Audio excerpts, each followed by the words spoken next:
Hello everyone, and welcome back to Translationborne, the show where we talk all about the translation of Bloodborne. We've still got a lot of item descriptions to work our way through, so once again we're going to start this episode with a piece of attire. Abnormal One's leg wrappings. Grave robbers are affiliated with the Healing Church and delve into the underground ruins. Many of them are unable to bear the knowledge of holy mystery, causing abnormalities in their consciousness. This is the attire of these abnormal ones. Truth sometimes resembles madness, with no connection to the understanding of fools. But these abnormal ones simply failed to arrive at anything. And like we've seen with several different sets of attire to this point, the garb piece contains a slightly different line than the rest of the set. Let's look at that. The wrapped tentacles may serve as some form of protection, at least the abnormal ones lamentably believe so, likely without any doubt. So, the first thing I find interesting about the description for this set of attire is actually the way it relates to a statement in the Tomb Prospector set. Back in episode 29, I was confused as to how the phrase "Irio Kyokai no naka demo," literally, even within the Healing Church, could have been translated as "on behalf of the Healing Church." And while I'm still not sure we found a conclusive answer to that question, I do think this item description gives us some more context to consider. The first line of the Japanese here could be translated literally as I've done in the example I just read aloud. Grave robbers are affiliated with the Healing Church and delve into the underground ruins. Now, to be fair, this isn't the only possibility. It could also be translated grave robbers who are affiliated with the Healing Church and delve into the underground ruins. But you'll note that this is an incomplete sentence in English. In Japanese, it's more acceptable to simply have a sentence modify a noun and leave it at that. Anyway, the difference that I see between these two lines is that the first one makes it sound like it's making a definitive statement about who the grave robbers, or tomb prospectors, are. The second possibility leaves open the chance that the specific tomb prospectors being referred to here are specifically those associated with the Healing Church, and thus that this is only one group of tomb prospectors among many. The thing is, it arguably makes more sense that the definitive statement is what's intended. After all, why should the tomb prospectors associated with the Healing Church be the only ones to go mad? And if we take this to be the case, it makes a bit more sense why tomb prospectors would be described as working on behalf of the Healing Church, since that phrasing agrees with the definitive statement made here. Again, I'm not sure this completely explains the discrepancy we saw in the Tomb Prospector set, but I think it does add an interesting layer of context. That having been said, I think it's about time we turn to some interesting points about the Madman set itself, starting with its name.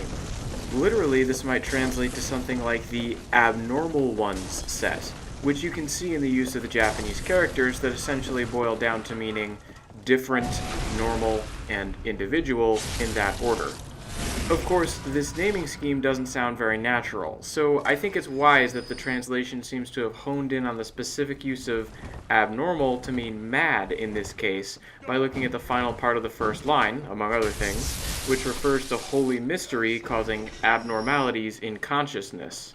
Then there's the opening line of the final section in the item description, which the official translation has as "truth oft resembles madness." This line echoes one of the main ideas presented in Bloodborne, represented mechanically in terms of the connection between insight and the madman's knowledge item, and those who wear this attire clearly aren't able to withstand the knowledge they encounter in the Chalice dungeons. In other words, there's a lot of evidence to say that these are the clothes worn by people who have gone mad. If they'd been successful instead of losing their minds, we'd be digging through their skulls for their madman's knowledge to increase our insight. Thus I think it's quite fitting that this would end up being called the Madman's set. If there was one aspect of this translation I might criticize, though, it would be in patterning the item name to better fit men than women. It's the Madman set, not the Mad Ones set. That having been said, Madman does have a certain ring to it, and the individual we fight in the Chalice dungeons who wears this set of attire does appear to be a male model. Still, I think it's interesting that in the body of the item description itself, the same term, Ijōsha, is almost uniformly translated as lost souls instead. I happen to like this both because it's a more gender-neutral term, and because I think it gets at the lamentable aspect of these individuals' condition that gets emphasized in the Japanese, which otherwise might be difficult to convey. Finally, I just wanted to point out that I really like the characterization of these individuals as thoughtful souls who failed to reach any conclusions, as opposed to the more literal idea that they failed to arrive at anything.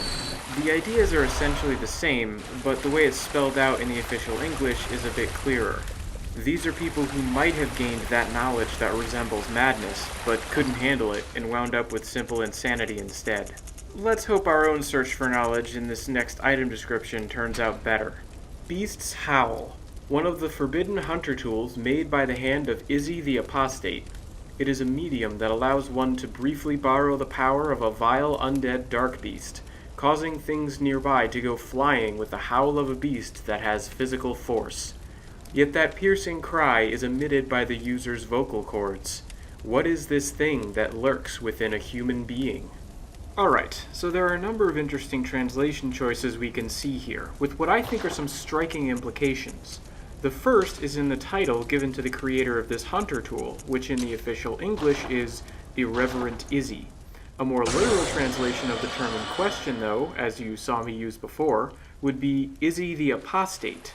So to me, this more literal version involves a much stronger statement than the official one, and this is something I think that's borne out by the Japanese. The relevant term here is haikyosha, and the literal meaning of the kanji would be something like back, religion, and individual. So literally you get an idea of someone who's turned their back on a religion. Checking the actual definition in my Daijisen Japanese dictionary, this is pretty much how the word is defined.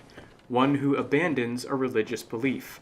This is why my own translation has gone with the term apostate, which describes a person who refuses to continue to follow, obey, or recognize a religious faith.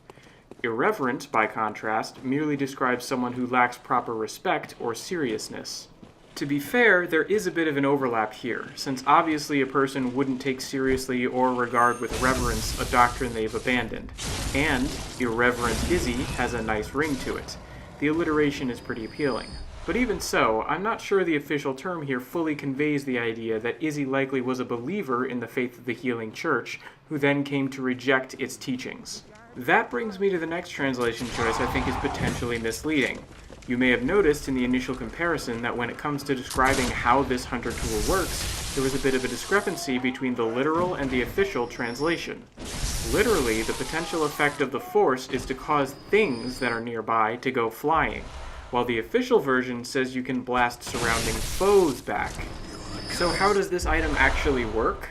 Well, it creates a shockwave that extends out from the player character that causes no damage but deflects all sorts of things. It does knock enemies back, but it also affects projectiles, both physical and magical. I haven't been able to get it to work against this cannon, even when I actually have it properly equipped, but I did get a clip of another of my characters using it to deflect bullets. I'm going to switch over now so you can see that. So, why is this important? Well, I think it highlights something about the translation process, something that's also especially relevant to video games, in that it demonstrates the role a translation can have in shaping a player's expectations. If a player reads this text and thinks of using this item only in terms of knocking away foes, discovering its usefulness in repelling projectiles can feel like a revelation.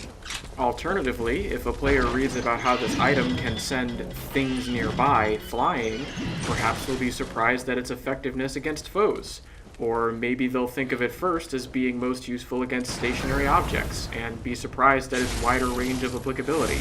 Using specific words in relation to describing game mechanics can have a big impact on how players are likely to perceive those mechanics.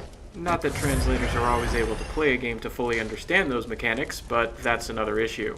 At this point, I think we should focus on a new item. Eye of a hunter drunk with blood. Eye of a hunter drunk on blood. The pupil is collapsed and melted. This is a characteristic of the plague of beasts. Hunters drunk on blood are said to be captured by the nightmare. They wander endlessly in the nightmare, continuing to hunt beasts. This is simply because they were hunters. So, there are quite a few interesting choices here, with the final line in particular standing out as very different. But before we discuss that choice, I think it would be helpful to consider the name of this item, since I would argue it helps provide context for some of the subsequent choices that we're seeing here.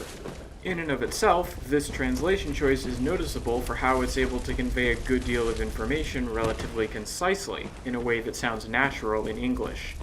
Eye of a hunter drunk with blood is pretty unwieldy in terms of an item name, so creating and using the concept of a blood-drunk hunter, I think, is a nice encapsulation of this idea. But in terms of setting the stage for the rest of the translation, more important is the way this concept ties in with information about the world of Bloodborne we've already gotten. We've seen the association of blood with the intoxicating effects of alcohol before, on the pungent blood cocktail among other places, as well as game mechanics that seem to be all about balancing frenzy or madness with insight or enlightenment, along with the related concept of beasthood. Hunters are supposed to possess a strong force of will, maintaining composure while committing violent acts in a world consumed by horrors. We've also seen that hunters can become consumed by a kind of mania all their own.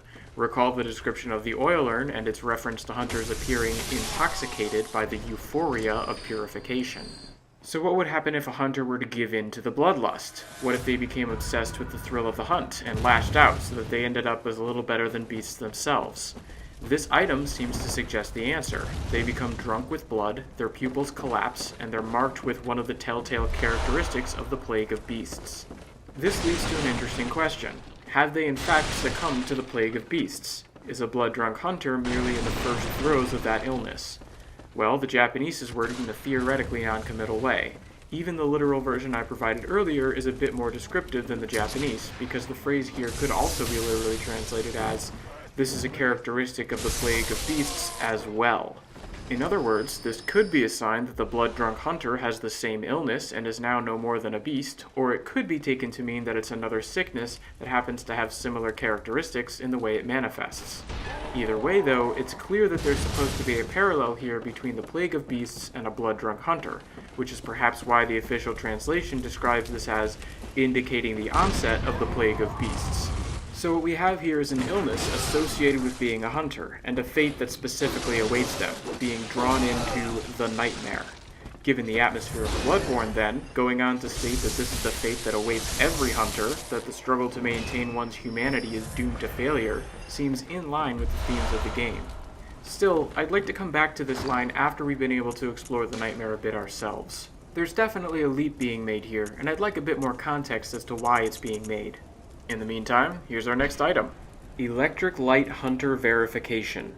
Proof of association with Archibald, who was known in the Healing Church workshop as an eccentric.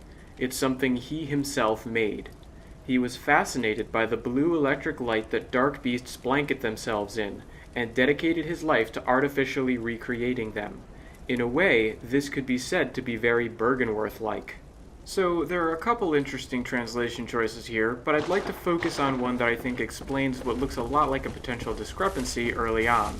You may have noted that while the first line of the official translation of the item description says he made this badge for his friends, my more literal version was, it's something he himself made. This is partly the result of one of those phrases we've run across a few times now that doesn't lend itself to literal translation.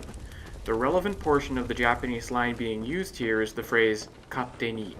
This can be a tricky thing to translate sometimes, and the word katte itself has a number of different definitions, but the most common one, and the one that's almost certainly being used here, is defined in my Daijisen Japanese dictionary as to act in a manner according to one's own convenience regardless of others.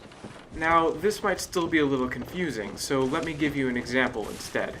Think of a situation where one person has gone off to their room in order to be alone. Then someone else, without knocking or calling out or anything, simply opens the door and walks in.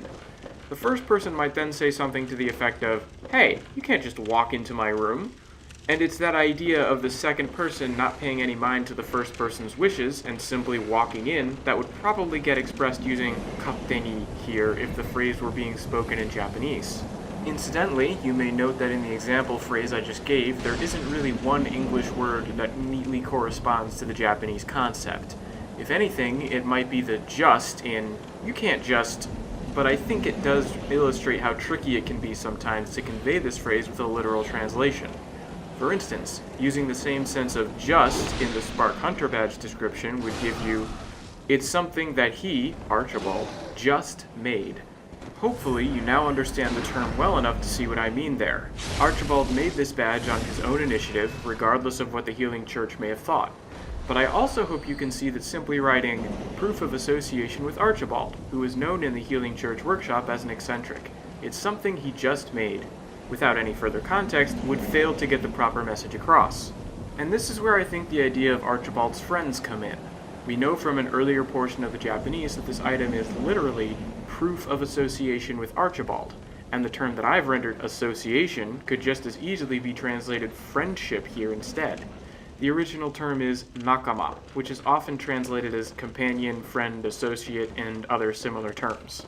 In other words, we know that one of the reasons Archibald did decide to act selfishly on his own initiative to make this badge was so that it could identify his friends.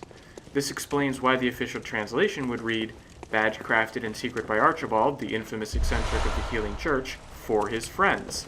Something of the idea of this being an unauthorized independent action is lost here, but I still think it's an understandable translation choice. And on that note, we've reached the end of another episode. As always, if you have any comments, questions, or suggestions for me, please let me know. Thanks for watching, everyone.